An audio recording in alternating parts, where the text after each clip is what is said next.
So this is our YouTube channel, Digital Accounting in Tamil. So most of the information நீங்க இதில் பார்த்துக்கொள்ளலாம்.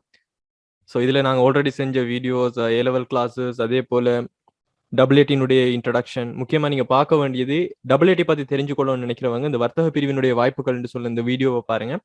இதில் உங்களுக்கு நிறைய விஷயங்கள் ஏன் டபிள்யூடி செய்யணும், இதுக்கும் A-levelக்கும் என்ன தொடர் பிரிக்குது, என்ன கனெக்ஷன் இருக்குங்கிற எல்லா விஷயங்களும் இதில் இருக்கும். ஸோ எல்லாரும் நோட் பண்ணிக்கொள்ளுங்க. டிஜிட்டல் அக்கௌண்டிங் இன் தமிழ் தெரியாதவங்க யூடியூப் சேனலை, இதுதான் நம்மளோட யூடியூப் சேனல். ஸோ இதில் உங்களுக்கு மோஸ்ட் ஆஃப் த வீடியோஸ் வந்துருக்கும். பிளேலிஸ்ட்டில் போனீங்கன்னு சொன்னால் நான் பிளேலிஸ்ட் பண்ணி வச்சுப்பேன். இதில் பிஸ்னஸ் ஸ்டடிஸ் கிளாஸ் அவ்வளோ இதில் இருக்கும், எக்கனாமிக்ஸ் எல்லாம் இதில் இருக்கும். ஸோ அந்த மாதிரி நான் பிளேலிஸ்ட் பண்ணி வச்சுப்பேன். உங்களுக்கு கம்பெனி அக்கௌண்டிங் இந்த மாதிரியான சில வீடியோஸ் வந்து உங்களுக்கு தெரியணும்னு சொன்னால். So this is digital accounting in Tamil. இது நம்மளோட யூடியூப். இப்போ A-level கிளாஸஸ் நீங்கள் பார்க்க போறீங்கன்னா gzlcommerce.com இதில் தான் நம்மளோட A-level ஏற்கனவே நடந்த கிளாஸினுடைய ஹோஸ்டிங் வந்துட்டு மீக்கும். இதில் இப்போதைக்கு யூனிட் 1, யூனிட் 4 இந்த மாதிரி யூனிட் 4 வீடியோஸ் எல்லாரையும் நான் எடுக்க சொல்லியிருந்தேன். 2023 பேட்ச் ஸ்டூடெண்ட்ஸுக்கும் மற்றவங்களுக்கும் இதில் ஃபுல் யூனிட் 4 வீடியோஸ் இருக்குது. அதை நான் என்ரோல் பண்ண சொல்லியிருந்தேன் எல்லாருக்கும்.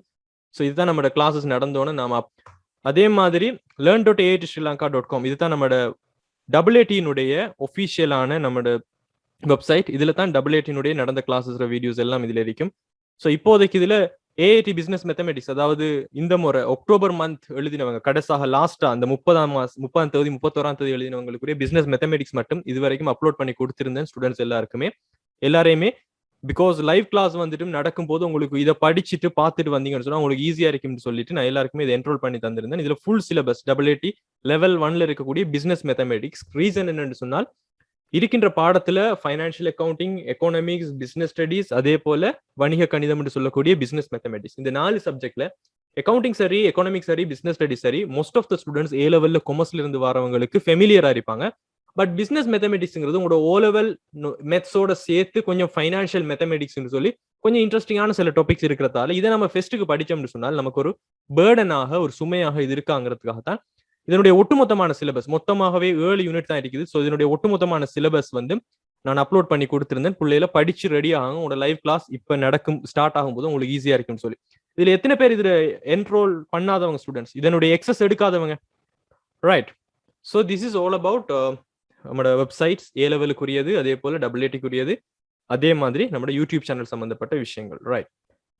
ஸோ இன்றைக்கு நாம பார்க்க போற ஸ்டூடெண்ட்ஸ் AAT level 1, level 2 ரெண்டு விஷயத்தையும் நாம 2 எக்ஸாமையும் ஒன்றாக நம்ம சேர்த்து செய்யணும்னு சொல்லித்தான் நாம இங்க வந்திருக்கிறோம். எல்லாருக்குமே அது எப்படி செய்யறது, என்ன மாதிரின்னு சொல்லி உங்களுக்குரிய கைடன்ஸ் ஆல்ரெடி ஒரு பேட்ச் நாங்க சக்சஸ்ஃபுல்லாக ப்ரொடியூஸ் பண்ணியாச்சு.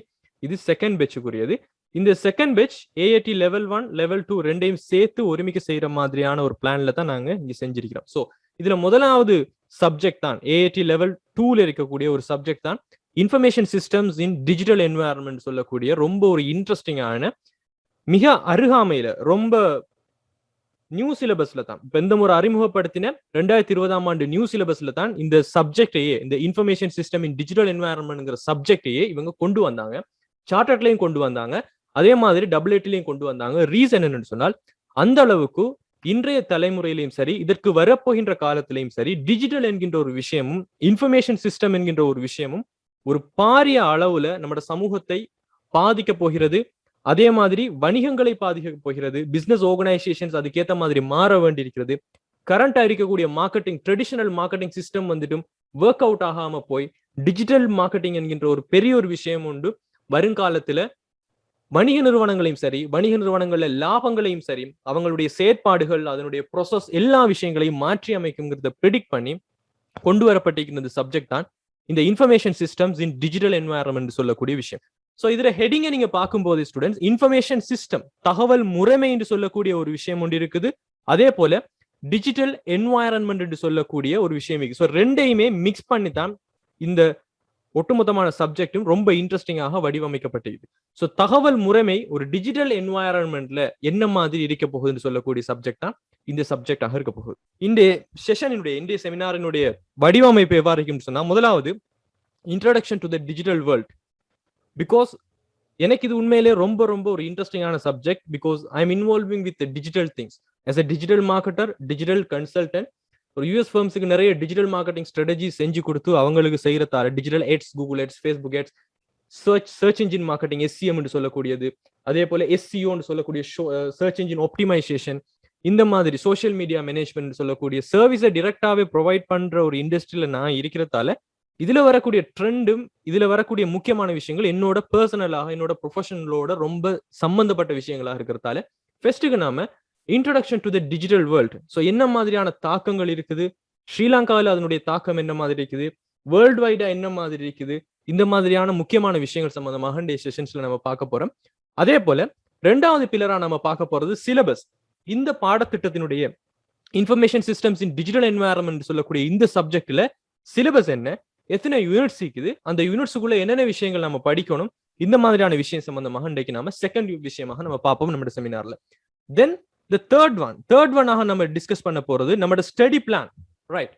So as digital mentor, so எப்பயுமே என்னோட ஸ்டடி மெத்தடாலஜி உங்களுக்கு மற்றவங்களை விட யூனிக்காக தான் நான் உங்களுக்கு சொல்லி தந்திக்கிறேன். A-level ஸ்டூடெண்ட்ஸுக்கும் சரி, ஏற்கனவே எழுதினவங்களுக்கும் சரி, அதே மாதிரி இதுக்கு பிறகு செய்ய போறதும் சரி, ஒவ்வொரு யூனிக்கான ஒரு விஷயமா தான் நம்ம கொண்டு போறோம்.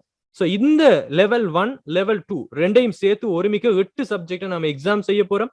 அதுக்கு நம்மளோட ஸ்ட்ராட்டஜைஸ் எப்படி இருக்க போகுது, என்னென்ன விதமான யுத்திகளை நம்ம கையாள போறோம், நம்மளோட பிளான் என்ன மாதிரி இருக்க போகுது. பிகாஸ் வித்தவுட் பிளான் நம்மளோட ரூட் வந்துட்டு மிஸ் ஆகும். ஸோ பிளான் இல்லாமலுக்கு நம்ம ஸ்டார்ட் பண்ணிட்டு போயிட்டு இடையில போயிட்டு ரொம்ப கஷ்டப்பட வேண்டிய ஒரு சூழல் வந்துட்டு வந்திருக்குது.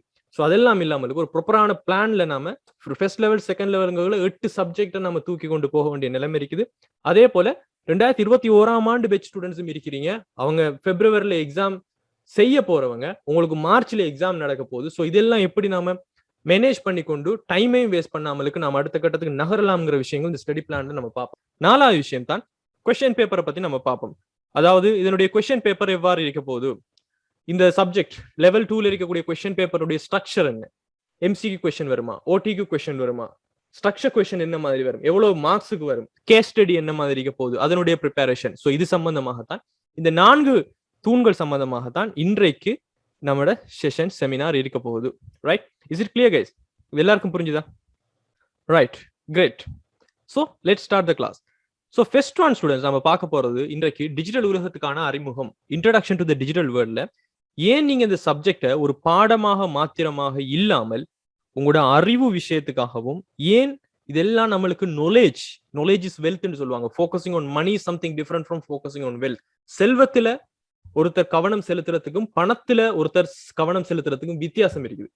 வெறுமனே ஒரு ஜாப் எடுத்துக்கொண்டு அதுல ஒரு மந்த்லி சேலரிக்காக ஒர்க் பண்ணி கொண்டு எப்பயுமே ஒரு எம்ப்ளாயருக்கு கீழே வேலை செஞ்சு கொண்டு, ரைட், நினைச்ச டைமுக்கு லீவ் எடுக்க முடியாது, நினைச்ச டைமுக்கு போக முடியாது. So they are focusing on money, right? பணத்தின் மீது கவனம் செலுத்துகின்ற நபர்கள் வித்தியாசமான நோக்கங்கள், வித்தியாசமான சிந்தனைகள் இருப்பாங்க. ஃபோக்கஸிங் ஆன் வெல்த், செல்வத்தின் மீது கவனம் செலுத்துறவங்களோட தோட்ஸ் தேர் சம்திங் டிஃபரெண்ட். அவங்களோட ஓன் கம்பெனிஸ் உருவாக்கணும், ஓன் ப்ராடக்ட்ஸ் உருவாக்கணும், அவங்களுக்குரிய ட்ரைப் உருவாக்கணும். ஸோ இந்த மாதிரி அவங்களோட சிந்தனைகள் வித்தியாசமாக இருக்கும். ஸோ இந்த மாதிரியான நபர்கள் தான் இந்த டிஜிட்டல் சம்பந்தப்பட்ட விஷயங்களை கட்டாயம் நீங்க தெரிஞ்சு கொண்டிருக்கணும். நீங்க ஒருத்தர் கீழே வேலை செய்யாமலுக்கு உங்களோட ஓன் கம்பெனி உருவாக்கணும், ஓன் ப்ராடக்ட் உருவாக்கணும், அதை நீங்க சரியாக மார்க்கெட் பண்ணணும், அதுக்குண்டு சிஸ்டம்ஸ் உருவாக்கணும், அதுக்குண்டு ப்ரொசஸ் உருவாக்கணும் சொல்லி இதுக்கான விஷயங்களை நீங்க இனி வரும் காலங்கள்ல நீங்க செய்யணும்னு சொன்னா எவ்ரிதிங் இஸ் டிஜிட்டல். ஸோ இந்த நாலேஜ் ரொம்ப ரொம்ப உங்களுக்கு முக்கியமான விஷயமா இருக்க போகுது. ஸோ இதன் அடிப்படையில் ஸ்டூடெண்ட் ஃபர்ஸ்ட்டுக்கு நாம ஸ்ரீலங்காவை பாக்குறதுக்கு முன்னாடி குளோபல் மார்க்கெட், இந்த குளோபல் என்ன மாதிரி இருக்குதுன்னு சொல்லி நம்ம பார்ப்போம். ஸோ இதுல பாத்தீங்கன்னா ஸ்டூடெண்ட்ஸ் முக்கியமாக சில முக்கியமான ஒரு விஷயங்களை நான் பார்த்துக்கொண்டு ஒரு ரிப்போர்ட் ஒன்று உங்களுக்கு நான் தருவேன். அந்த ரிப்போர்ட்டை எல்லாருமே எடுத்து கட்டாயமாக நீங்க தெரிஞ்சு கொள்ள வேண்டியது ரொம்ப ரொம்ப முக்கியம். ஸோ இதுல students digital around the world பாத்தீங்கன்னு சொன்னால், இந்த பிக்சரை நீங்க பாத்தீங்கன்னு சொன்னா டிஜிட்டல் அரவுண்ட் த வேர்ல்ட், இது ஜனவரி 2021ல ஹூட்சூயிட் சொல்லக்கூடிய company. This is very very famous in US because Hootsuite is a social media management tool. So social media management பண்றதுல வெரி வெரி பாப்புலரான ஒரு வேர்ல்டு வைடான ஒரு பாப்புலரான ஒரு நம்பகத்தன்மையான ஒரு பெரிய கம்பெனி. ஸோ இவங்களால ரிசர்ச் பண்ணப்பட்டது தான் இந்த ரிசர்ச் ஆக இருக்க போகுது. ஸோ இதுல இவங்க என்ன சொல்ல வராங்கன்னு சொன்னால், டோட்டல் பாப்புலேஷன் நம்ம அந்த வேர்ல்டுலயே இந்த குளோபல்லையே அனைத்து நாடுகள்லையும் இருக்கக்கூடிய டோட்டல் பாப்புலேஷன் பாத்தீங்கன்னு சொன்னால் கிட்டத்தட்ட 8 பில்லியன், ரைட்? இப்போதைக்கு 7.83 பில்லியனாக இருக்குது. கிட்டத்தட்ட 8 பில்லியன் நீங்க அன்னளவாக மட்டம் தட்டினீங்கன்னு சொன்னால் 8 பில்லியன் சனத்தொகையை கொண்ட இந்த வேர்ல்டுல யூனிக் மொபைல் போன் யூசர்ஸ், அதாவது யூனிக்காக நீங்க சொல்லக்கூடியது போன் யூஸ் பண்ணக்கூடிய மக்கள் தொகை பாத்தீங்கன்னு சொன்னால் ஒட்டுமொத்தமான 7.83 பில்லியன்லையும் 5.22 billion 5.22 billion people are using mobile phones, right? Think about, நல்லா யோசிச்சு பாருங்க. இந்த மொபைல் போன் என்பது எத்தனை வருடத்திற்கு முன்னாடி வந்ததுன்னு சொல்லி உங்களால யூகிக்க முடியுமா ஸ்டூடெண்ட்ஸ்? எத்தனை வருஷத்துக்கு முன்னாடி இந்த மொபைல் போனுங்கிறது வந்துச்சு? Can you guess? அதாவது ஸ்மார்ட் போனுங்கிற யுகம், இந்த இன்டர்நெட், இந்த குரோம் ப்ரௌசர், இந்த யூடியூபினுடைய அறிமுகம், ஃபேஸ்புக்னு சொல்லக்கூடிய ஒரு விஷயங்கள் வந்தது. இது எல்லாமே வந்தது கிட்டத்தட்ட ஒரு 10-15 வருடங்களுக்குரிய காலப்பகுதிக்குள்ளதான். சோ இந்த உலகம் ஆரம்பிச்சு எத்தனையோ தசாப்தங்களாக காணப்பட்டு எத்தனையோ அரசாட்சிகள் இங்கு வந்து பிறகு ஜஸ்ட் ஒரு 10-15 வருஷத்துல ஒட்டுமொத்தமான பாப்புலேஷனான 8 பில்லியன்ல ஓவரோலா கிட்டத்தட்ட ஒரு 6 பில்லியன், ரைட்? 8 பில்லியன்ல 7 பில்லியன் வைங்களேன், 7 பில்லியன்ல 5 பில்லியன் மக்கள் யூனிக்கான மொபைல் போன் யூசர்ஸை யூஸ் பண்றாங்கன்னு சொன்னால் think about the market. So இது எவ்வளவு ஒரு பெரிய ஒரு விஷயம்ங்கிறத நீங்க தெரிஞ்சு கொள்ளக்கூடியதாக இருக்கும் ஒட்டுமொத்தமாக நீங்க பாத்தீங்கன்னு சொன்னா. அதே மாதிரி இன்டர்நெட் யூசர்ஸை பாத்தீங்கன்னு சொன்னால் டோட்டல் பாப்புலேஷன் கிட்டத்தட்ட 8 பில்லியன் இருக்கிறதுல இன்டர்நெட் யூசர்ஸ் பாத்தீங்கன்னு சொன்னால் 4.66 பில்லியன் யூசர்ஸ் இன்றைக்கு இணையம் என்கின்ற ஒரு விஷயத்தை எக்ஸஸ் பண்ணக்கூடியவங்களா இருக்கிறவங்க. அதே போல active social media users, social மீடியாவில் ரொம்ப ஆக்டிவ் ஆகிக்கிறவங்க, ஃபேஸ்புக்ல சாட் பண்றவங்க, இன்ஸ்டாகிராம், ட்விட்டர், நிறைய சோசியல் மீடியாஸ்ல ஆக்டிவா இருக்கிறவங்க 4.20 மில்லியன், ரைட்? ஓகே, ஸோ இப்போ ஸ்டூடெண்ட்ஸ் ஓகே திங்க் பண்ணுங்க, ஏன் நாம இதெல்லாம் பத்தி இங்க பேசிக்கொண்டிருக்கிறோம், ரைட்? ஏன் நாம இதை பத்தி பேசிக்கொண்டிருக்கிறோம்? எங்க எடுத்தாலும் ஒரு பிசினஸ் மக்கள் கூட்டம் இருக்கிறத பத்தி ரொம்பவே எல்லாருமே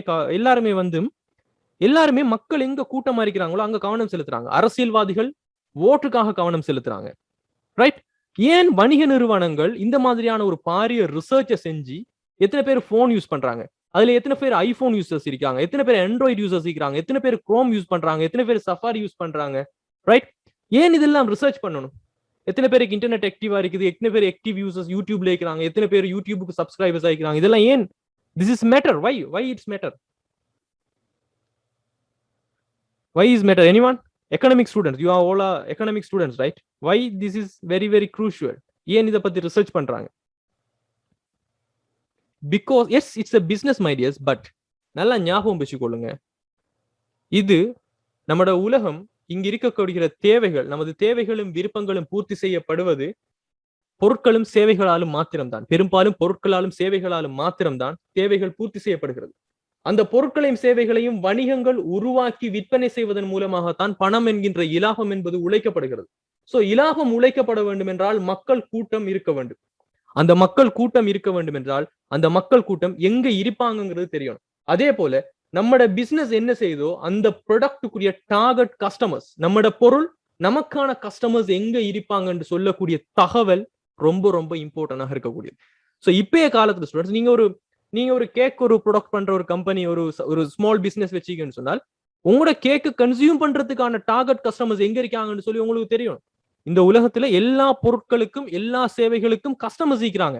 ஆனா அந்த கஸ்டமர்ஸ் எங்க இருக்கிறாங்கன்னு சொல்லி தேடி பிடிக்கிறது தான் ஒரு பிசினஸினுடைய சக்சஸ் ஆக இருக்குது. சோ அந்த சக்சஸ் தான் இந்த டிஜிட்டல் கொடுக்குது. இப்போ உதாரணத்துக்கு ஸ்டூடெண்ட்ஸ், உங்களுக்கு ஃப்ரீயா எத்தனையோ ஆப்ஸ் கிடைக்குது, ரைட்? பிளே ஸ்டோர்ல போறீங்க, நிறைய ஆப்ஸை யூஸ் பண்றீங்க. யூஸ் பண்ணி கொடுக்கல என்ன செய்றீங்க? உங்களோட இன்ஃபர்மேஷன், உங்களோட லொகேஷன் இன்ஃபர்மேஷன் ஷேர் பண்றீங்க. ஈவன் உங்களோட access to your photos, gallery, right? எல்லா இன்ஃபர்மேஷனும் உங்களுக்கு தெரியாது.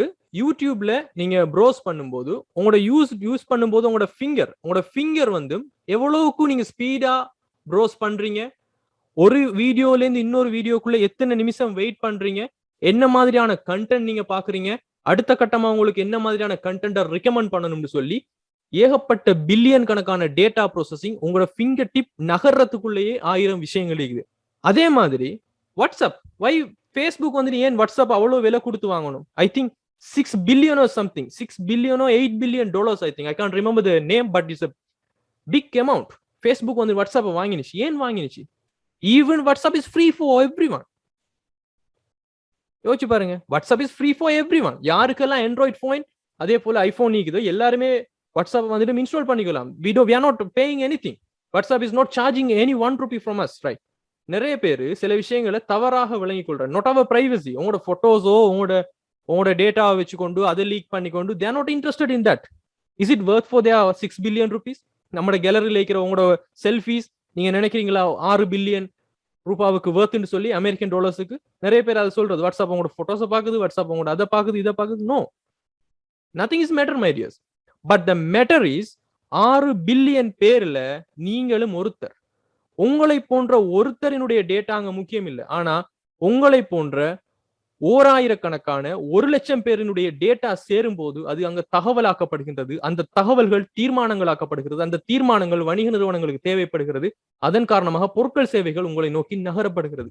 இதுதான் இங்க இருக்கிற ஒட்டுமொத்தமான ப்ரோசஸ். இதால தான் மொபைல் யூசர்ஸ் கூட அப்போ மார்க்கெட்டிங் பண்றவங்க என்ன செய்வாங்க, ஓகே ட்ரெடிஷனல் நமக்கு தேவையில்லை, நம்மளோட கஸ்டமர்ஸ் எங்க இருக்காங்கன்னு சொல்லியே நமக்கு தெரியாது, அவங்களுக்கு எது விருப்பம் எது விருப்பம் இல்லை, என்ன பிடிக்கும் என்ன பிடிக்காது எதுவுமே தெரியாமலுக்கு நம்ம மார்க்கெட்டிங் பண்றதை விட எல்லாம் தெரிஞ்சிட்டு மார்க்கெட்டிங் பண்றது it's very very important here.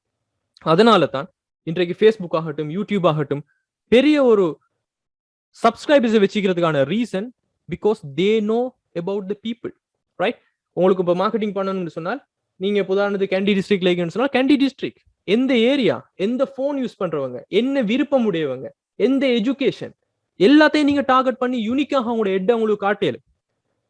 So எதுவுமே தெரியாதவங்ககிட்ட நீங்க இப்போ ஒரு ஹேண்ட் அவுட் ஒன்று ஒரு லீஃப்லெட் ஒன்று பிரிண்ட் பண்றீங்க, ரோட்ல வாரவங்க போறவங்களுக்கு எல்லாம் கொடுக்குறீங்க, அவங்க எல்லாரும் உங்களோட கஸ்டமர் ஆகுவாங்களா? உங்களோட பொருட்கள் சேவைகளை வாங்குவாங்களா? ஒரு 1000 லீஃப்லெட் நீங்க கொடுக்குறீங்கன்னு வச்சுக்கோங்களேன், ரோட்ல இருந்து கொண்டு வாரவங்க போறவங்க எல்லாம், is every one will become you customer? No. அதுவே நீங்க ஒரு ஃபேஸ்புக்லயோ யூடியூப்லயோ ஒரு ஹெட் ஒன்றை கிரியேட் பண்ணி நெரோவா டார்கெட் பண்றீங்க. எப்படி டார்கெட் பண்றீங்க? ஓகே என்னோட கஸ்டமர்ஸ் 18ல இருந்து 24 வயசுக்குள்ள இருக்கணும், ஸ்டடி பண்றவங்களாக இருக்கணும், ரைட்?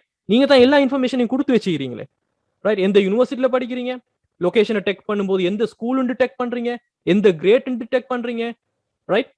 உங்களோட ரிசல்ட் சீட்ல இருந்து சகலதும் everything is artificial intelligence மூலமாக கலெக்ட் பண்ணப்படுது. ஸோ எல்லா இன்ஃபர்மேஷனும் செல்லும் பொழுது ரைட் இவர் தான் இந்த பர்சன். ஸோ டிரெக்டாகவே உங்களுக்கு என்ன செய்யும், அந்த ஹெட் வந்து உங்களுக்கு காட்டப்படும். ஸோ காட்டப்படுவதன் மூலமாக 1000 பேருக்கு நீங்க சாதாரணமாக ட்ரெடிஷனல் மார்க்கெட்டிங் பண்ணி ஒரு 10 பேரை கஸ்டமராக எடுக்கும் போது, டிஜிட்டல்ல நீங்க பண்ணும்போது ஜஸ்ட் ஒரு 50 பேருக்கு தான் உங்களோட ஹெட் கட்டுப்பட்டாலும் 40 பேர் உங்களோட கஸ்டமர் ஆகிறதுக்கான சந்தர்ப்பம் கொடுக்குது. Because that is very very targeted. Make sense guys? இதெல்லாம் ரொம்ப ரொம்ப அட்வான்ஸான topic, but you should understand the crucial information why digital is very very important right now. மக்கள் எங்க அதிகமாக இருக்கிறாங்களோ அங்கு மக்களிடம் பணம் இருக்குது. மக்களிடம் காணப்படுகின்ற பணம் பொருட்கள் சேவைகளுக்காக பரிமாற்றப்படும். அந்த பொருட்கள் சேவைகளை உற்பத்தி செய்வது வணிக நிறுவனங்களாக இருக்கிறதால மக்கள் எங்க அதிகமாக இருக்கிறதோ அங்க வணிக நிறுவனங்கள் அவங்களோட பார்வைகளையும் அவங்களோட இன்ஃபுளுன்ஸையும் செலுத்துறதுக்கு தயாராகுவாங்க. ஸோ இது ஒரு முக்கியமான ஒரு விஷயமா இருக்குது. ஸோ அதே போல பாத்தீங்கன்னு சொன்னால் daily time spend with media. So இதை பாருங்க ஸ்டூடெண்ட், இது எவரேஜா குளோபல்ல பாத்தீங்கன்னு சொன்னால் the time spend using the internet ஒரு நாள்ல, ரைட்? இன்டர்நெட் யூசர்ஸ் பாத்தீங்கன்னு சொன்னால் ஒவ்வொரு நாள்லையும் கிட்டத்தட்ட 6 hours 54 minutes 6 hour குளோபலா பாத்தீங்கன்னு சொன்னால் ஒரு நாள்ல 6 hours இன்டர்நெட்ல ஸ்பெண்ட் பண்றாங்க, ரைட்? டெலிவிஷன் இந்த ப்ராட்காஸ்டிங் பாக்குறது, ஸ்ட்ரீமிங் பாக்குறது, ரைட்? அமேசான் பிரைம் அதே போல நெட்ஃபிளிக்ஸ் போன்ற ஸ்ட்ரீமிங்ல 3 hours அட்லீஸ்ட் ஒரு நாளைக்கு ஸ்பெண்ட் பண்றாங்க. சோசியல் மீடியால 2 hours, right? Press media online கண்டென்ட்டை ரீட் பண்றதுல கிட்டத்தட்ட 2 hours, ரைட்? இந்த மாதிரி எல்லாத்துலயுமே மனிதர்கள் இன்றைக்கு டிஜிட்டல்ல வந்து கன்சியூம் பண்றதுக்காக ஆரம்பிச்சிருக்கிறாங்க. அதே போல share global traffic by browser, Chrome ப்ரௌசர்ல உலகத்தில் இருக்கிற ஒட்டுமொத்தமான 21 பில்லியன் பேர்ல 63.4 விதமானவங்க குரோம் ப்ரௌசர் யூஸ் பண்றாங்க. Safari, right? ஐபோன்ல iOS 19.3, ஸோ ஃபயர்ஃபாக்ஸ் 3.8%. ஸோ அதனால தான் ஒட்டுமொத்தமான நிறைய ப்ராடக்டை பார்த்தீங்கன்னு சொன்னால், அதே போல கூகுள் எக்ஸ்டென்ஷன் பார்த்தீங்கன்னு சொன்னால் நிறைய ப்ராடக்ட் எல்லாமே குரோமை நோக்கி தயாரிக்கப்படுகிறது. காரணம் என்ன? ஒட்டுமொத்தமான பாப்புலேஷன்ல 63.4% ஆனாக்கள் குரோம் தான் யூஸ் பண்ணி கொண்டிருக்கிறாங்க. அதே மாதிரி சர்ச் இன்ஜின் மார்க்கெட்டிங் பார்த்தீங்கன்னு சொன்னால் சர்ச் இன்ஜின் மார்க்கெட் ஷேரை பாருங்க. மார்க்கெட் ஷேரை பார்த்தீங்கன்னு சொன்னால் கூகுள் 99.4% ஆன மக்கள் கூகுள் தான் யூஸ் பண்றாங்க. அது பிறகு தான் பிங். ஸோ பாருங்க, Bing, Yahoo, right, Yandex, other, Sogou, அதே போல டக் கோ இதெல்லாம் வந்து பிரைவசின்னு சொல்லி யூஸ் பண்றவங்க இருக்கும்போது இதுக்குள்ள மேஜர் பிளேயரா 91.4% கிட்டத்தட்ட உலகத்தினுடைய பாப்புலேஷன்ல 91.4% மக்கள் கூகுள் தான் யூஸ் பண்றாங்க சர்ச் இன்ஜின் சொன்னா என்ன அர்த்தம்? அவங்களோட டேட்டா கூகுள்ல இருக்குது, ரைட்? அவங்களுக்கு என்ன பிடிக்கும்? உதாரணத்துக்கு உங்களோட ஏரியா எடுத்தீங்கன்னு சொன்னா அந்த ஏரியாவில் ஒரு ரெஸ்டாரண்ட் ஸ்டார்ட் பண்ணணும்னு சொன்னால் ரைட் என்ன ப்ராடக்ட் ஆர்டர் நடக்குது, என்ன ப்ராடக்ட் சம்பந்தமாக அடிக்கடி தேடுறாங்க. ஸோ இதெல்லாம் வச்சு we can create so many businesses. அதே போல புதிய பிசினஸ் கூட நம்ம உருவாக்கலாம். என்ன தேடுபடுது, என்ன சர்ச் பண்ணப்படுது, ஸோ இதெல்லாம் தெரிஞ்சுக்கொள்ள மூலியமாக புதிய புதிய பிசினஸ் மாடல்ஸை நம்மளால உருவாக்கக்கூடியதாக இருக்கலாம். ஸோ இது எல்லாமே ரொம்ப ரொம்ப இன்ஃபர்மேஷன் கூடின விஷயங்கள். அதே போல ஆன்லைன் கண்டென்ட் ஆக்டிவிட்டிஸ் பாத்தீங்கன்னு சொன்னால் ஆன்லைன்ல 90.6% ஆனாக்கள் ஆன்லைன்ல வீடியோஸ் பாக்குறாங்க. வீலாக்ஸ் பாக்குறவங்க 51.4% ஆகுது. ஆன்லைன்ல மியூசிக் கேட்கறவங்க, ரேடியோ ஸ்டேஷன் கேட்கறவங்க, பாட்காஸ்ட் கேட்கறவங்கன்னு சொல்லி ஏகப்பட்ட நிறைய விஷயங்கள் நடந்து கொண்டிருக்கிறது ஆன்லைன்ல தான் இருக்குது. தென் முக்கியமான விஷயம், the world's most used social platform பாத்தீங்கன்னு சொன்னால் கிட்டத்தட்ட இதுல இருந்து நீங்க நிறைய விஷயம் அண்டர்ஸ்டாண்ட் பண்ணணும். ஃபேஸ்புக் பாத்தீங்கன்னா ஸ்டூடெண்ட்ஸ், ஃபேஸ்புக் தான் 2853 ஸ்கோர்லயே வந்துட்டு ரொம்ப கூடின அதிகமான மக்கள், ரைட்? இந்த ஃபிகர்ஸ் எல்லாமே மில்லியன்ஸ்ல இருக்குதா, இன் மில்லியன்ஸ். ஸோ 2853 மில்லியன்ஸ் ஆனவங்க ஃபேஸ்புக் யூஸ் பண்றாங்க, ரைட்? யூடியூப் வந்துட்டு 2901 மில்லியன், வாட்ஸ்அப், இன்ஸ்டாகிராம். ஸோ இப்போ கொஞ்சம் நான் உங்கள்கிட்ட கேள்வி கேட்கிறேன். ஃபேஸ்புக், வாட்ஸ்அப், இன்ஸ்டாகிராம் இதாகிறது. Facebook, WhatsApp, Instagram, FB messenger, இதெல்லாம் எத்தனை கம்பெனி ஸ்டூடெண்ட்ஸ்? எத்தனை கம்பெனி இதை வச்சு கொண்டு? ஃபேஸ்புக் யார கம்பெனி? வாட்ஸ்அப் யார கம்பெனி? இன்ஸ்டாகிராம் யார கம்பெனி? எஃபி மெசேஞ்சர் யார company? Still one company, right? Think about the followers. So ஒரு விஷயத்தை, ஒரு ப்ராடக்டை அவங்க மார்க்கெட் பண்ணணும்னு நினைச்சாங்கன்னு சொன்னா ஜஸ்ட் ஃபிங்கர் டிப் எல்லா விஷயங்களும் போர்படும். அதே மாதிரி யூடியூப் வந்துடும் கூகுளினுடையது. அதே மாதிரி WeChat என்பது ஸ்டூடெண்ட்ஸ் சைனீஸ் பீப்புள் யூஸ் பண்ற ரொம்ப முக்கியமான விஷயம். டிக்டாக் பாருங்க, டிக்டாக் இஸ் வெரி ஃபேமஸ். யூஎஸ்லயும் ஐ திங்க் இந்தியாவிலையும் பேன் பண்ணப்பட்டது. ஸோ இந்த மாதிரியான விஷயங்கள். ஸோ இதெல்லாம் அடிப்படையாக பிசினஸுக்கு ரொம்ப ரொம்ப இம்பார்ட்டன்ட். பிகாஸ் எங்க மக்கள் இருக்கிறாங்களோ அங்கதான் வணிகங்கள் அவங்களினுடைய ப்ரொடக்ட்ஸ் அண்ட் சர்வீசஸை காட்சிப்படுத்த முடியும். அது டிஜிட்டலாக இருந்தால், அதுவும் அவங்க என்னென்ன விஷயங்கள் செய்யறாங்க என்பது தகவல் தெரிந்தால் உரியவங்களுக்கு உரிய விஷயங்களை காட்டுவதன் மூலமாக, எட்டை பப்ளிஷ் பண்ணுவதன் மூலமாக செலவுகளை நம்ம குறைச்சு கொள்ளலாம். அதே போல கஸ்டமர்ஸை குயிக்காக நம்மளால எக்வயர் பண்ணி கொள்ளக்கூடியதாக இருக்கும். ஸோ இதனால தான் இந்த டிஜிட்டலும் இந்த சோசியல் மீடியான்னு சொல்லக்கூடிய விஷயங்களும் சரியாக நீங்க புரிஞ்சு வச்சிருக்க வேண்டியது ஒரு அவசியமான விஷயமாக இருக்கு. இது எல்லாமே குளோபலான கரண்ட் ட்ரெண்ட், ரைட்? குளோபல் இருக்கக்கூடிய விஷயங்கள், ரைட்? ஸ்ரீலங்காவை கொஞ்சம் பாத்தீங்கன்னு சொன்னால், ஸ்ரீலங்காவை பொறுத்த வரைக்கும் ஸ்ரீலங்காவோட டேட்டாவை நீங்க பாத்தீங்கன்னு சொன்னால், ஸ்ரீலங்கா இஸ் வெரி வெரி ஒரு ஸ்ட்ரேஞ்சான ஒரு கண்ட்ரி. ஸ்ரீலங்கானுடைய மக்களினுடைய அந்த சில விஷயங்களை பார்க்கும்போது ரொம்பவே ஆச்சரியமாகவும் இருக்கும், அதே போல வித்தியாசமாக காணப்படும். இப்ப பாருங்க, ஸ்ரீலங்காவில் கிட்டத்தட்ட 22 பில்லியன், 21.46 பில்லியன் இல்ல மில்லியனான மக்கள் இங்க காணப்படுற டோட்டல் பாப்புலேஷன். ஆனா இது எந்த நாட்டிலையும் இல்லாத ஒரு பண்பு பாருங்க, பாப்புலேஷனே 21.46 தான். ஆனா ஸ்ரீலங்காவில் இருக்கிற மொபைல் கனெக்ஷன் பாத்தீங்கன்னு சொன்னா 30.41 மில்லியன். ஸ்ரீலங்காவில் இருக்கிற மக்களே 21.46 தான். ஆனா ரிசர்ச் படி சொல்லுது மொபைல் கனெக்ஷன் மட்டும் 30.41 மில்லியன் காணப்படுது, ரைட்? இன்டர்நெட் யூசர்ஸ் வந்துட்டு 10.90 மில்லியன், ஆக்டிவ் சோஷியல் மீடியால 7.90 மில்லியன் யூசர்ஸ். அப்ப யோசிச்சு பாருங்க students, it's a very very small country. இது ரொம்ப ரொம்ப ஸ்மாலான ஒரு கண்ட்ரி. இந்த கண்ட்ரிக்குள்ள 21.46 மில்லியன் மக்கள்கிட்ட 30.41 மில்லியன் போன் கனெக்ஷன் இருக்குது. இன்டர்நெட்டுக்கு எக்ஸஸ் ஆக 10.90 மில்லியன்டா யோசிச்சு பாருங்க. இருக்கின்ற ஒட்டுமொத்த பாப்புலேஷன்ல அரைக்கரவாசியான மக்கள் இன்டர்நெட் யூசர்ஸ் ஆக இருக்கிறாங்களா இல்லையா? பாருங்க, அரைக்கரைவாசியான மக்கள் இன்டர்நெட் யூசர்ஸ் ஆக இருக்கிறாங்க. அப்போ உங்களோட ப்ராடக்ட்டை நீங்க ஏன் இன்டர்நெட்ல மார்க்கெட் பண்ணாமலுக்கு பிசிக்கலாக நீங்க மார்க்கெட் பண்றீங்க? Waste of time, right? பிரஸ்லயோ நியூஸ் பேப்பர்லயோ ஆர்டிகிள் போட்டு கஸ்டமர் வர காலம் போச்சு.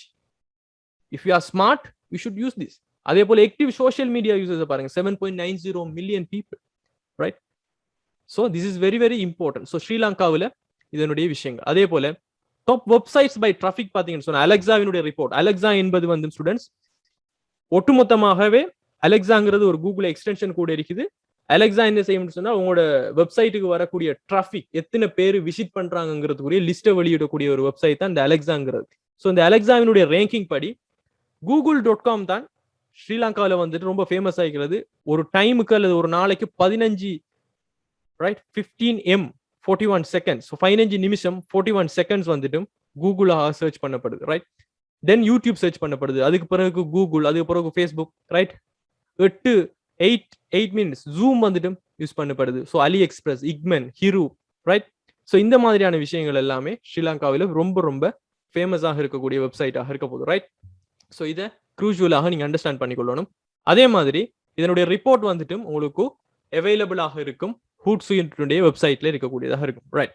ஸோ இதுதான் இந்த டிஜிட்டல் வேர்ல்டுக்கான ஒரு அறிமுகமாக நான் தர விஷயம். இதெல்லாம் நாம ஏன் தெரிஞ்சுக்கணும்டா ஸ்டூடெண்ட்ஸ்? AAT எக்ஸாமுக்காக நம்ம தெரிஞ்சுக்கொள்ளணுங்கிறது ரீசன் கிடையாது. உங்களுக்கு ஒரு பிசினஸை உருவாக்கணும்னு சொல்லி ஒரு ஐடியா இருந்தால், அதே மாதிரி ஒரு புது பிசினஸ் மாடலை கிரியேட் பண்ணணும்னு சொல்லி ஐடியா இருந்தால், you should think to go for digital knowledge ரொம்ப முக்கியம். என்ன மாதிரி உங்களோட கஸ்டமர்ஸை நீங்க டார்கெட் பண்ணலாம், என்ன மாதிரி உங்களோட ப்ராடக்டை நீங்க மக்களுக்கு கொண்டு போய் சேர்க்கலாம். ஸோ யோசிச்சு பாருங்க, ஆஸ் எ டிஜிட்டல் மார்க்கெட்டர் எனக்கு டிஜிட்டல் மார்க்கெட்டிங் தெரிஞ்சதால வெரி ஃபியூ டைம்ஸ்ல இன்றைக்கு நம்ம யூடியூப் சப்ஸ்கிரைபர்ஸ் ஒரு 6,000 ஐ திங்க் 7K நம்ம ட்ரை பண்ணிட்டு இருக்கோம். 7K வந்துடும் within 1 year we are achieving, right? எத்தனை பேர் எவ்வளவு காலமாகவே இங்க படிப்பிச்சு கொண்டிருக்கிறாங்க. How it's possible? எத்தனையோ யூடியூப் சேனல் எத்தனையோ 5 வருஷத்துக்கு முன்னாடியோ ஏற்படுத்தப்பட்டது. Why they can't reach that level? யார் சரி யோசிச்சிங்களா? இதை நாம கிட்டத்தட்ட செயற்பட துவங்கி ஒரு 1 year தான் ஆகுது, ரைட்? ஒரு 1 yearக்குள்ள ஒரு 7K சப்ஸ்கிரைபர்ஸோட இருக்கிறோம். தமிழ் மீடியத்துல எந்த ஒரு நிறைய பேர் இருக்கிறாங்க, 25 இயர்ஸாக படிப்பிக்கிறவங்களும் இருக்கிறாங்க, 25-30 வருஷமா, ரைட்? நாம ஸ்டார்ட் பண்ண ஒரு 1.5 yearsக்குள்ள இவ்வளவு பெரிய ரீச் எப்படி நடந்துச்சு? இஸ் இட் நீங்க நினைக்கிறீங்களா இதுக்கு பின்னால ஒரு ஒர்க்கும் இல்லைன்னு சொல்லி? இதுக்கு பின்னால சர்ச் இன்ஜின் மார்க்கெட்டிங் இருக்குது, இதுக்கு பின்னால சர்ச் இன்ஜின் ஆப்டிமைசேஷன் இருக்குது, இதுக்கு பின்னால சோஷியல் மீடியா மார்க்கெட்டிங் இருக்குது, right? There are lot of processes are there. So knowledge is always power, my dear. So அதுவும் டிஜிட்டல் சம்பந்தப்பட்ட knowledge ரொம்ப முக்கியம். எந்த ஒரு பிசினஸை நீங்க ஸ்டார்ட் பண்ண நினைச்சாலும் இது பிறகு டிஜிட்டலா யோசிங்க. Everything will be possible. Because இன்னும் கொஞ்சம் காலத்தால, இன்னும் ஒரு 10 வருஷத்தால எல்லா விஷயமுமே டிஜிட்டலைஸ் பண்ணப்பட்டதாக இருக்கும், right? So that's about introduction to the digital world.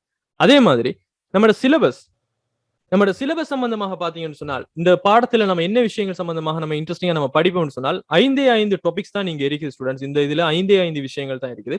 So இந்த 5 விஷயங்கள்ல முதலாவது நம்ம படிக்க வேண்டிய விஷயம், ஃபர்ஸ்ட் சம்பந்தப்பட்ட நம்ம படிக்கிறது தகவல் முறைமையினுடைய எண்ணக்கருக்கள், அதே போல தகவல் முறைமையினுடைய தாக்கம் சம்பந்தமாக நம்ம படிக்கணும். அதாவது concepts of information system and impact of information system சொல்லக்கூடிய இந்த டாபிக் சம்பந்தமாக நாம பார்ப்போம். இது வந்து உங்களோட 10% ஆன சிலபஸை இது கொண்டிருக்கும். அதாவது தகவல் முறைமைகள் சம்பந்தப்பட்ட கன்செப்ட்ஸ், என்ன மாதிரியான எண்ணக்கருக்கள் இருக்குது, அதே போல தகவல் முறைமை என்பது என்னன்னு சொல்லி நம்ம சில விஷயங்கள் பார்ப்போம். இதுல முக்கியமாக நம்ம படிக்கிற விஷயங்களாக பாத்தீங்கன்னு சொன்னால், இதுல தரவு என்பது என்ன, டேட்டாண்டா என்ன, இன்ஃபர்மேஷன் என்ன, நாலேஜ்ண்டா என்னன்னு சொல்லி ஒரு பேசிக்கான விஷயங்கள்.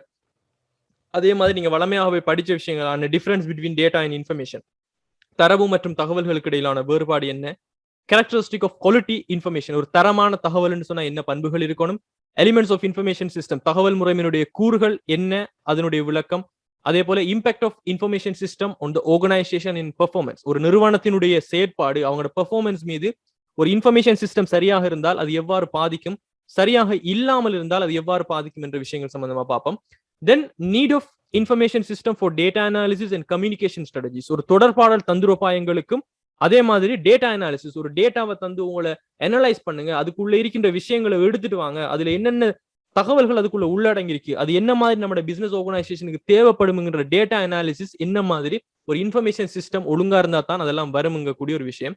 தென் personal information usage and management, தனிப்பட்ட தகவலினுடைய பாவனை, அதை எப்படி முகாமைத்துவம் பண்ணக்கூடிய என்ற விஷயங்கள் எல்லாமே இந்த யூனிட்ல நம்ம படிப்போம். சரியா?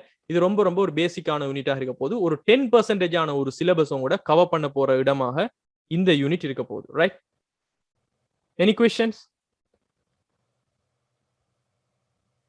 ரைட். அதே மாதிரி ஸ்டூடெண்ட்ஸ், ரைட், இப்போ உங்களுக்கு இந்த தெரிஞ்ச மாதிரிக்கு நான் சொல்லியிருப்பேன், நம்ம AAT ஸ்டூடெண்ட்ஸை நாம ப்ரிப்பேர் பண்றது சார்ட்டர்ட் செய்யும் போது உங்களுக்கு செகண்ட் ஸ்டேஜ்ல, ஃபர்ஸ்ட் ஸ்டேஜ் உங்களுக்கு சார்ட்டர்ட்ல ஃபுல்லா எக்ஸெப்ஷன் கிடைக்கும். அதே போல செகண்ட் ஸ்டேஜ்ல 2 சப்ஜெக்ட் செஞ்சாலே உங்களுக்கு சார்ட்டர்ட்ல செகண்ட் ஸ்டேஜ் வந்து முடியக்கூடியதாக இருக்கும். ஸோ செகண்ட் ஸ்டேஜை நாம இங்கிலீஷ்ல தான் சார்ட்டர்ட் செய்யணுங்கிறதால ஸ்டூடெண்ட்ஸ் எப்பயுமே நம்மளோட நோட்ஸ் வந்துட்டு இங்கிலீஷ் வர்சஸ் தமிழாக தான் இருக்கும். ஸோ நிறைய பேர் சொல்லுவாங்க AAT வந்துட்டு தமிழ்ல படிக்கிறது வந்து யூஸ் இல்ல அப்படின்னு. அப்படி கிடையாது. ஸோ தமிழ் என்பது ஒரு அழகான ஒரு லாங்குவேஜ், அதோட சேர்த்து நீங்க இங்கிலீஷை படிக்கணும். ஸோ நம்மளோட நோட்ஸ் எப்பயுமே இங்கிலீஷ் மீடியம் ஸ்டூடெண்ட்ஸ் நீங்க வாரன்னு சொன்னா நோ ப்ராப்ளம், நோட்ஸ் வந்து இங்கிலீஷ்லயும் இருக்கும், தமிழ்லையும் சேர்த்து தான் நான் நோட்ஸை தருவேன். ஸோ நீங்க எப்பயுமே விஷயங்களை படிக்கும் போது அதுக்குரிய இங்கிலீஷ் என்ன, அதனுடைய மீனிங் என்னன்னு சொல்லித்தான் நீங்க படிக்கிறதாக இருக்கணும். சரியா? Right. So this is our first class my dears. Yes, this is first class about this unit. So இது நம்மளோட ஃபர்ஸ்ட் விஷயம். அதே போல ரெண்டாவது யூனிட் சம்பந்தமாக பாத்தீங்கன்னு சொன்னால், தகவல் தொழில்நுட்ப உட்கட்டமைப்பு. ரைட்? இன்ஃபர்மேஷன் டெக்னாலஜி இன்ஃப்ராஸ்ட்ரக்சருங்கிற சப்ஜெக்ட் தான் இந்த 25%, உங்களோட 25% ஆஃப் த சிலபஸ் வந்து இதுல தான் இருக்க போகுது. ஸோ இதுல என்னென்ன விஷயங்கள் இருக்குன்னு பாத்தீங்கன்னு சொன்னால், ஐஎஸ்ஓ ஐடி இன்ஃப்ராஸ்ட்ரக்சர் சம்பந்தமா பார்ப்போம். ஒரு ஐடியினுடைய உட்கட்டமைப்பு வசதிகள் நமக்கு தெரியும். ஒரு பிசினஸ் ஸ்டடி ஸ்டூடெண்ட்ஸா, ஒரு எக்கனாமிக் ஸ்டூடெண்ட்ஸாக ஒரு நாட்டினுடைய உட்கட்டமைப்பு வசதிகள் தான் என்னன்னு தெரியும். துறைமுகங்கள், விமான நிலையங்கள், பாதைகள், இந்த மாதிரி நிறைய விஷயங்கள் நம்ம படிச்சிருக்கோம். ஸோ ஒரு ஐடிக்கு என்ன இன்ஃப்ராஸ்ட்ரக்சர், அதே மாதிரி எக்கனாமிக்லயும் ஒரு நிதியியல், ஒரு பணம் வங்கி சம்பந்தமாக படிக்கும் போது நிதியியல் ஃபைனான்ஸ் இன்ஃப்ராஸ்ட்ரக்சர் நம்ம படிச்சிருக்கோம். பேமெண்ட் ஸ்ட்ரக்சர் சரியா இருக்கணும், அதை மானிட்டர் பண்ற நிறுவனங்கள் இருக்கணும்னு சொல்லி ஃபைனான்ஸுக்கும் ஒரு ஃபைனான்ஸ் இண்டஸ்ட்ரிக்கு மத்திய வங்கி இருக்கணும்னு சொல்லி ஃபைனான்ஸுக்கு இன்ஃப்ராஸ்ட்ரக்சர் படிச்சிருக்கோம். அதே போல ஒரு நிறுவனத்தில் ஒரு ஐடி ஒன்று இருக்கணும்னு சொன்னா என்ன இன்ஃப்ராஸ்ட்ரக்சர், என்ன உட்கட்டமைப்புகள் இருக்கணும், அதே போல சாஃப்ட்வேர் என்ன, ஹார்ட்வேர் என்ன, அதே போல டேட்டா பேஸ் சிஸ்டம்ஸ், இதுல ரொம்ப டைம் நம்ம ஸ்பெண்ட் பண்ணுவோம். தரவுத்தள முறைமைகள் சம்பந்தமாக படிப்போம். நெட்வொர்க் சிஸ்டம்ஸை பத்தி படிப்போம். இன்டர்நெட் கனெக்டிவிட்டி ஃபெசிலிட்டிஸ் என்ன, தரவு மையம், டேட்டா சென்டர்ஸ் என்னது, கம்ப்யூட்டர், கிளவுட் கம்ப்யூட்டர்னு சொல்லக்கூடிய முகில் கணனி, ரொம்ப இன்ட்ரெஸ்டிங்கான சாப்டர்ஸ். பட் இதெல்லாம் ஞாபகம் வச்சுக்கொள்ளுங்க ஸ்டூடெண்ட்ஸ். உங்களுக்கு ஸ்கூல்ல உங்களுக்கு ஐடி சப்ஜெக்ட் எப்படி சொல்லி தந்தாங்கன்னு சொல்ல தெரியாது. பட் நம்மளோட கிளாஸ் எப்பயுமே வெரி வெரி ப்ராக்டிகலாக இருக்கும். பிகாஸ் கிளவுட் கம்ப்யூட்டிங் என்பது நான் ஒர்க் பண்ற ஆன்லைன் சிஸ்டம், ரைட்? டேட்டாஸ் என்பது என்னன்னு எனக்கு டிரெக்டாவே தெரியும். So internet connective facilities, network systems, data base management, இது எல்லாமே நம்ம ப்ராக்டிகலா தான் நம்ம படிப்போம். என்ன மாதிரி பிசினஸ்ல இருக்கும், என்ன மாதிரி சொல்லி டிரெக்டாவே நான் உங்களுக்கு ஸ்கிரீன் ஷேர் பண்ணி என்ன விஷயங்கள் நடக்குது, இதுதான் சொல்லி எல்லா விஷயங்களையும் காட்டுற மாதிரி தான் இருக்கும், ரைட்?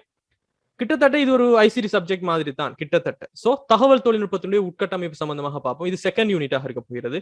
மூன்றாவது யூனிட் நம்ம பார்ப்போம் நிறுவனங்களின் தகவல் முறைமை, இன்ஃபர்மேஷன் சிஸ்டம் இன் ஆர்கனைசேஷன். ஒரு வணிகத்துல, ஒரு நிறுவனத்துல என்ன மாதிரியான தகவல் முறைமை இங்க இருக்குங்கிறது, இதுதான் உங்களோட ஒட்டுமொத்தமான 5 யூனிட்லையும் 30% சிலபஸ் இதுல தான் இருக்கிறதாக காணப்படும். ஸோ இதுல பாத்தீங்கன்னு சொன்னா இதுல என்னென்ன டாபிக்ஸ் நம்ம பார்ப்போம்னு சொன்னால், இதுல ஸ்டூடெண்ட்ஸ் நம்ம பார்ப்போம் evaluation of information system in organization, right? எவ்வாறு ஒரு வணிகத்தினுடைய வளர்ச்சி கட்டம் நீங்க பிசினஸ்ல படிச்சிருப்பீங்க, ரைட்? ஒரு பண்டமாற்று இருந்து பண்டப்பாற்று பணப்பரிமாற்றமாக மாறி, பணப்பரிமாற்று ஒரு கைத்தொழில் புரட்சியாக மாறி, இன்றைக்கு தகவல் தொழில்நுட்ப விருத்தி வந்த மாதிரி இந்த இன்ஃபர்மேஷன் சிஸ்டம் என்று சொல்லக்கூடிய ஐஎஸ் தகவல் முறைமை எவ்வாறு வளர்ச்சி அடைந்தது சம்பந்தமா பார்ப்போம். தென் கிளாசிபிகேஷன் ஆஃப் இன்ஃபர்மேஷன் சிஸ்டம், இந்த தகவல் முறையினுடைய வகைகள் என்ன, எக்ஸ்பிளனேஷன் ஆஃப் இன்ஃபர்மேஷன் சிஸ்டம், இதனுடைய விளக்கங்கள் என்ன. தென் முக்கியமா ERP system, enterprise resource planning சொல்லக்கூடிய இஆர்பி சிஸ்டம், அதாவது ஒரு நிறுவனத்தினுடைய ஒட்டுமொத்தமான ப்ராசஸையும் ஒரு இடத்துல கனெக்ட் பண்ற இடம் தான் இந்த இஆர்பி சிஸ்டம் சொல்லுவோம். அக்கௌண்டிங் ஆகட்டும், மேனுஃபேக்சரிங் உற்பத்தி ஆகட்டும், ஆபரேஷன் சிஸ்டம் ஆகட்டும், ஹெச்ஆர்எம் ஆகட்டும், ஃபைனான்ஸ் ஆகட்டும், உங்களோட அக்கௌண்டிங் ஆகட்டும், மார்க்கெட்டிங் டிபார்ட்மெண்ட் ஆகட்டும், எல்லாருமே ஒரே இடத்துல ஒரு டேட்டா தேவைன்னு சொன்னா எல்லாருமே கனெக்ட் பண்ற ஒரு சாஃப்ட்வேர் தான் இஆர்பி. இது செப் ப்ரொவைட் பண்ணுது, அதே போல டெலி ப்ரொவைட் பண்ணுது. ஸோ நிறைய ஆர்கனைசேஷன்ஸ் இருக்குது. ஸோ இந்த இஆர்பி சிஸ்டம் என்ன, இது சிம்பிளா தான் பார்ப்போம். பிகாஸ் உங்களோட தேர்ட் யூனிட்ல தான் டிஜிட்டல் பிசினஸ் ஸ்ட்ராட்டஜில தான் இதை பத்தி ரொம்ப அதிகமா ஆழமா நம்ம பார்ப்போம். தென் டேட்டா அனாலிசிஸ் அண்ட் இன்டெலிஜென்ஸ், தரவு பகுப்பாய்வு, அதுல இருக்கக்கூடிய இன்டெலிஜென்ஸ் டேட்டாஸ் எடுக்கிற விஷயங்கள். தென் பிபிஓன்னு சொல்லக்கூடியது ரொம்ப ரொம்ப ஒரு இம்பார்ட்டன்டான வணிக செயல்முறை வெளி ஒப்படைப்பு, பிசினஸ் ப்ராசஸ் அவுட் சோர்சிங், அதாவது உங்களோட பிசினஸை ஒரு பகுதியை வெளியாக்களுக்கு ஒப்படைக்கிறது. இப்ப இது ரொம்ப பிரபல்யமா இருக்கு. உதாரணத்துக்கு ஒரு ஹெச்ஆர் டிபார்ட்மெண்ட் இல்லைன்னு சொன்னா ஹெச்ஆர் டிபார்ட்மெண்ட் ஹெச்ஆர் தனியா எடுத்து ஒரு பிசினஸா செய்யக்கூடிய கம்பெனிஸ் இருக்கு, அவங்களுக்கு ப்ரொவைட் பண்ற. அவங்க மந்த்லி வந்துட்டு இபிஎஃப், இடிஎஃப் எல்லாத்தையும் அவங்க கால்குலேட் பண்ணி அவங்க ரிப்போர்ட்டை சப்மிட் பண்ணுவாங்க. அதே போல அக்கௌண்டிங்கை வந்துட்டு அவுட் சோர்ஸ் பண்ற ஒரு நிறுவனத்துக்கு அக்கௌண்டிங் வந்துட்டு நிறுவனத்துக்குள்ளதான் ஒரு அக்கௌண்டனை வச்சு கொண்டு இருக்கிற காலம் போச்சு. அக்கௌண்டிங் கொடுக்குற ஃபர்ம்ஸ் இருக்குது, ஆடிட் ஃபர்ம்ஸ் இருக்குது. ஸோ அவங்க ஒரு வெளி ஒப்படைப்பு, நம்மளுடைய பிசினஸினுடைய வேலையை மற்றவங்களுக்கு நம்ம கொடுக்குறது. இதை பத்தி நம்ம பார்ப்போம். அதே போல ஐஎஸ் ஆடிட்டிங், இன்ஃபர்மேஷன் சிஸ்டம், ஒரு தகவல் முறைமை ஒரு பிசினஸ்ல இருந்துச்சுன்னு சொன்னால் அந்த ஐடி சிஸ்டத்தை எப்படி ஆடிட் பண்ற, ரொம்பவே இன்ட்ரெஸ்டிங்கான விஷயங்கள். இது எல்லாமே இதுல நாம முக்கியமாக பார்ப்போம். இதான் 30% ஆஃப் உங்களோட சிலபஸ்ல வந்துட்டு இந்த தேர்ட் யூனிட் தான் ஆதிக்கம் செலுத்தக்கூடியதாக இருக்கு. அதே போல 4வது விஷயம் பாத்தீங்கன்னு சொன்னால் ethical, social and legal environment for information system, தகவல் முறைமைகளுக்கான நெறிமுறைமை, சமூக மற்றும் சட்ட சூழல். அதாவது இப்ப சோசியல் மீடியால நிறைய பிரச்சனை போகுது. ஒருத்தர் நம்பர் எடுக்கிறது, இன்னொருத்தர் மெசேஜ் பண்றது, அறிவு சொத்துக்கள் என்று சொல்லக்கூடிய நுண்ணறிவு சொத்துக்கள். அதாவது உதாரணத்துக்கு நம்மளோட வீடியோஸ் இருக்கு, அதுல லோகோ இருக்குன்னு சொன்னால் அதை ஒருத்தர் திருடி ஒரு ஃபேக்காக செய்யறாங்கன்னு சொன்னால் அவங்களுக்கு எதிராக இவ்வாறு நடவடிக்கை எடுக்கக்கூடியது. ஸோ இந்த மாதிரியான சட்டங்கள் இதுல என்ன மாதிரி இருக்குன்னு சொல்லக்கூடிய விஷயங்கள். ஸோ சமூக வலைப்பின்னல்கள் மற்றும் சமூக ஊடகங்கள் என்றால் என்ன, சோசியல் நெட்வொர்க்ஸ் என்ன, சோசியல் மீடியா என்பதை நம்ம புரிஞ்சு கொள்ளணும். அதே போல impact of social media towards personal, societal and organisational aspects, ஒரு தனிப்பட்ட ஒரு சமூக ரீதியாக அதே போல ஒரு நிறுவன ரீதியாக இந்த சோசியல் மீடியாவினுடைய தாக்கம் எவ்வாறு இருக்குது, இது எவ்வாறு ஒரு பிசினஸை பாதிக்குது, பிசினஸுடைய இலாபத்தை அதிகரிக்குதா, இலாபத்தை குறைக்குதா, பிசினஸுக்கு என்ன மாதிரி ஆப்பர்ச்சுனிட்டிஸை கொண்டு வருது, என்ன மாதிரியான அச்சுறுத்தல்களை கொண்டு வருது. ஸோ இதை பத்தி நம்ம பார்ப்போம். தென் கிரீன் கம்ப்யூட்டிங் சொல்லக்கூடிய பசுமை கணினியல், ரொம்ப இன்ட்ரெஸ்டிங்கான சாப்டர்ஸ், இதை பத்தி பார்ப்போம். அதே போல இ வேஸ்டேஜ், மின் கழிவுகள், இ வேஸ்டேஜ் வரும். ஒரு ப்ராடக்ட்டை வந்து நம்ம பிசிக்கலா யூஸ் பண்ணினா எவ்வாறு வேஸ்டேஜ் வருமோ அதே போல மின் கழிவுகள் என்று சொல்லக்கூடிய இ வேஸ்டேஜ் சம்பந்தமாக பார்ப்போம். தென் தரவு பாதுகாப்பு மற்றும் தனி உரிமை, data protection and privacy issues, இது எப்படி நம்ம பாதுகாத்துக் கொள்ற. அதே மாதிரி ஒரு சோசியல் மீடியால ஒரு பிரச்சனை வந்தா லீகல் ஃப்ரேம் ஒர்க் என்ன மாதிரி நம்ம சட்ட நடவடிக்கைகளுக்கு போகலாம், இந்த மாதிரியான விஷயங்கள் எல்லாம் இந்த யூனிட் 4ல 20% ஆஃப் யுவர் சிலபஸ் வந்து இதுல கவர் பண்ணக்கூடியதாக இருக்கும். Then technology trends impacting on information system, so 15% of your syllabus. தகவல் முறைமையின் மீது தொழில்நுட்ப போக்குகளினுடைய தாக்கங்கள் என்ன மாதிரி இருக்குது, புதிய போக்குகள் என்ன மாதிரி இருக்குன்னு சொல்லி இதுல ரொம்ப ரொம்ப இன்ட்ரெஸ்டிங்கான சில விஷயங்கள் பார்ப்போம். இதுல தான் நாம 4th industrial revolution and disruptive டெக்னாலஜின்னு சொல்லக்கூடிய 4வது தொழில்துறை புரட்சி மற்றும் சீர்குலைக்கின்ற தொழில்நுட்பங்கள் என்ன இருக்குது, இன்ட்ரடக்ஷன் டு ஃபைன் டெக்னு சொல்லக்கூடிய நிதி தொழில்நுட்பத்தினுடைய அடிப்படைகள், ரொம்ப இன்ட்ரெஸ்டிங்கான விஷயம் ஐஓடி, ஐஓஇ, ஏஐன்னு சொல்லக்கூடிய ஆர்டிபிஷியல் இன்டெலிஜென்ஸ், பிக் டேட்டான்னு சொல்லக்கூடியது என்னன்னு படிப்போம். தென் மேனுஃபேக்சரிங் அண்ட் ஆட்டோமேஷன் ட்ரெண்ட்ஸ், என்ன மாதிரி ஒரு உற்பத்தி, அந்த உற்பத்தி எல்லாமே எவ்வாறு ஆட்டோமேட் பண்ற சம்பந்தப்பட்ட விஷயங்கள். எமர்ஜிங் டெக்னாலஜிஸ், ஒரு டெக்னாலஜி இன்னொரு டெக்னாலஜியோட இணைஞ்சு உருவாகும் போது என்ன மாதிரி வருது. தென் இ லேர்னிங், இப்ப நாம இணைஞ்சு கொண்டிருக்கின்ற இணைய கற்றல். ஸோ இந்த மாதிரியான விஷயங்கள் சம்பந்தமாகத்தான் உங்களோட 5 யூனிட்ஸுமே உருவாக்கப்பட்டிருக்கிறது, ரைட். ஸோ 5 யூனிட்ஸ் உங்களோட சிலபஸ் இவ்வளவு விஷயங்களை தான்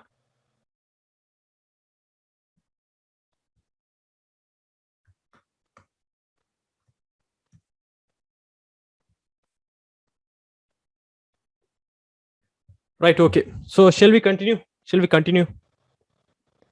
வெயிட் கைஸ், உங்களோட எல்லா ஆன்சர்ஸுக்கு நான் உங்களுக்கு ஆன்சர் பண்றேன். ஸோ இதை நம்ம முடிச்சுட்டு உங்களோட ஆன்சர்ஸ் எல்லாம் நான் பண்றேன், உங்களோட கொஸ்டின்ஸ்க்கு எல்லாம் ஃபர்ஸ்ட் இதை முடிப்போம். ஓகே, ஸோ ஸ்டடி பிளானை பத்தி பார்த்தோம்னா ஸ்டூடெண்ட்ஸ், ரைட், ஸ்டடி பிளானை பத்தி பார்த்தோம்னு சொன்னால், ஸ்டடி பிளான் நாம இதை எப்படி நம்ம ஓவர் கம் பண்ண போறோம். அதாவது கிட்டத்தட்ட நமக்கு 8 சப்ஜெக்ட் வரப்போகுது, ரைட். லெவல் 1ல 4 சப்ஜெக்ட் இருக்க போகிறது. அதே போல லெவல் 2ல நம்மகிட்ட 4 சப்ஜெக்ட் இருக்குது. 8 சப்ஜெக்ட் நம்ம கிட்ட ஒட்டுமொத்தமாகவே நம்ம செய்ய போறோம். அதே போல நமக்கு இருக்கின்ற காலம், இப்ப நம்ம ஸ்டார்ட் பண்ணோம்டா நவம்பர் நம்ம ஸ்டார்ட் பண்றோம். So November month, December month, January, February, பெரும்பாலும் மார்ச்ல உங்களுக்கு எக்ஸாம் இருக்கு, ரைட்.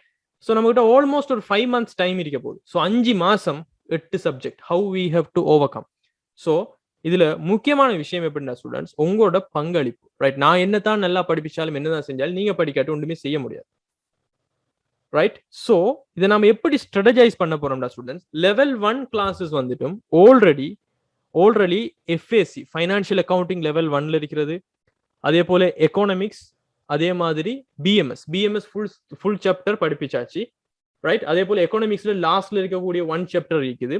தென் பிசினஸ் என்வாயர்மெண்ட் நம்ம படிக்கத்தான் வேணும். புதுசா நம்ம ஃபர்ஸ்ட்ல இருந்து ஒரு புதிய ஒரு அப்ரோச்ல நம்ம போவோம், என்கேப்னு சொல்லி அதில் மூலமாகத்தான் ஒட்டுமொத்தமாகவே பிசினஸ் என்வாயர்மெண்ட் கிளாஸ் லைவா செய்ய போறோம்.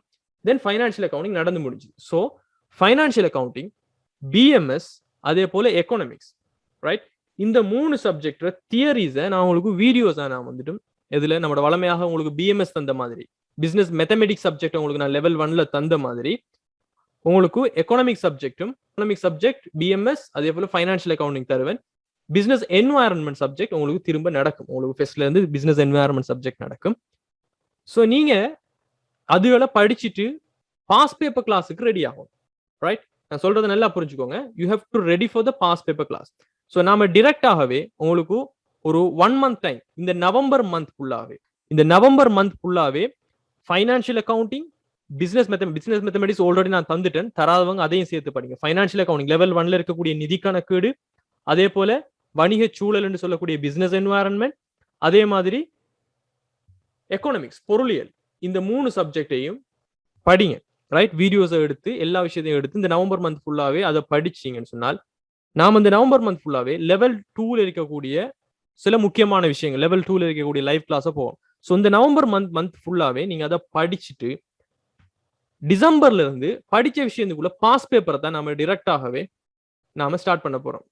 வீடியோஸ் வந்து ஸ்டூடெண்ட்ஸ் எப்படி செய்யப்படும் சொன்னா, வீடியோஸ் அப்லோட் பண்ணதுக்குள்ள கமெண்ட்ஸ் இருக்கு, ரைட். கமெண்ட்ஸ் இருக்கு. அந்த கமெண்ட்ஸ்ல நீங்க உங்களோட டவுட்ஸ் எல்லாத்தையும் நீங்க ரைட் பண்ணி போஸ்ட் பண்ணீங்கன்னு சொன்னா எனக்கு அது நோட்டிபிகேஷனா வரும், நான் உங்களுக்கு அதை கிளியர் பண்ணி விடுவேன், ரைட். அதே மாதிரி ஏற்கனவே லெவல் 1 முடிச்ச இந்த ஒரு எக்ஸாம் எழுதின ஸ்டூடெண்ட்ஸ் இருக்கிறாங்க, அவங்கள நான் குரூப்புக்கு வந்து கோஆர்டினேட்டராக நான் போடுவேன். அதுல நல்ல பெர்ஃபார்ம் பண்ணின நல்ல பிள்ளைகளை வந்து நான் கோஆர்டினேட்டரா போடுவேன். ஸோ அவங்களுக்குடைய நீங்க டவுட்ஸோ உங்களோட விஷயங்கள் எல்லாமோ அல்லது அவங்களே உங்களுக்கு கிளாஸுகள் அரேஞ்ச் பண்ணுவாங்க, ரைட்? ஸோ அந்த அளவுக்கு தான் நாங்கள் அந்த ஸ்டூடெண்ட்ஸை வச்சு கொண்டிருக்கிறோம். அவங்களே உங்களுக்கு கிளாஸ் எல்லாம் அரேஞ்ச் பண்ணி உங்களோட டவுட்ஸ்கள் இருந்தால் உங்களுக்கு சொல்லித்தர அளவுக்கு இருக்குது. ஸோ அந்த மாதிரி தான் நம்மட இருக்க போகுது. ஸோ ஸ்டடி பிளான் நம்ம என்னென்ன விஷயங்கள் நம்ம செய்ய போறோம்டா நம்ம ஸ்ட்ராட்டஜைஸ் ஸ்டூடெண்ட்ஸ், முதலாவது recorded session of level 1 to 4 subjects. So recorded session உங்களுக்கு 1 to 4 சப்ஜெக்ட்ஸ் வந்து உங்களுக்கு கிடைக்கும், சரியா? லெவல் 1 4 சப்ஜெக்டினுடைய தியரிஸ், ரைட்? நடந்து முடிஞ்ச எல்லா விஷயத்தினுடைய தியரிஸும் ரெக்கார்டட் செஷன் வருது. அந்த ரெக்கார்டட் செஷன் ஃபுல்லாவே இந்த மந்த் ஃபுல்லாவே நீங்க ப்ரிப்பேர் பண்றீங்க. அதே மாதிரி லைவ் செஷன் லெவல் 1ல பாஸ் பேப்பர் கொஸ்டின் தான் நம்ம செய்ய போறோம். பிகாஸ் போன இதுல பாஸ் பேப்பர் கொஸ்டின் வந்து செஞ்சு படல சரியா. ஸோ டிரெக்டாகவே தியரிஸ் எல்லாத்தையுமே நம்ம வீடியோஸா பார்த்துட்டு டிரெக்டா past paper, because past papers is the key for your success. So live session எல்லாமே லெவல் 1க்கு பாஸ் பேப்பர் கிளாஸ் தான் நடக்க போகுது. எம்சிக்யூ கொஸ்டின் நம்ம ப்ராக்டிஸ் பண்ணுவோம். ரியல் லைஃப் எக்ஸாம்பிள்ஸ் இருக்க போகிறது. நோட்ஸ் வந்துட்டு உங்களோட இங்கிலீஷ்லையும் தமிழ்லையும் ரீடிங் நோடு உங்களுக்கு தருவேன். அதே போல இப்ப நீங்க பார்க்கின்ற இந்த மைண்ட் மேப் நோடும் உங்களுக்கு நான் பிடிஎஃப்ல தருவேன். பிடிஎஃப்ல நான் உங்களுக்கு தருவேன். அதே போல ரிலவென்ட் மெட்டீரியல்ஸ் எல்லாமே அனுப்பப்படும், அந்த குரூப்ல செய்யப்படும். அதே போல லெவல் 2 செஷன்ஸ் வந்துட்டு லைவ் கிளாஸ் ஆக நடக்கும். நடந்து முடிஞ்ச உடனே வீடியோஸாக வந்துட்டு எவ்வளவு சீக்கிரம் முடியுமோ அவ்வளவு சீக்கிரமாக நான் உங்களுக்கு அப்டேட் பண்ணி தருவேன். Is it make sense how we are going to overcome, right? 8 subject ஒத்த ஆள் படிப்பிக்கணும்னு சொன்னா it's not a simple matter my dear.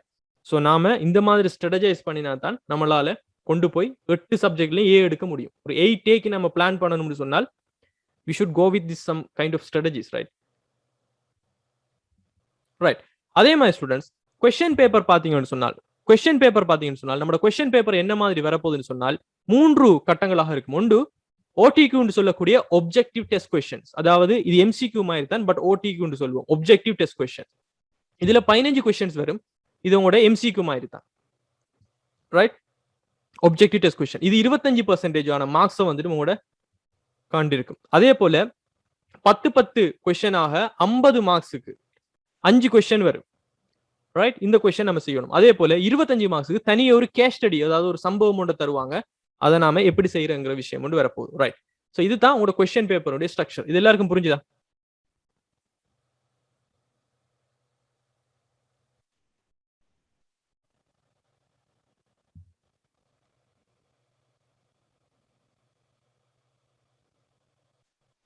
Right. Okay, guys. So all of you, see you in the next classes. Okay. Anything else, directly call to me. Okay. Thank you all. See you. Bye.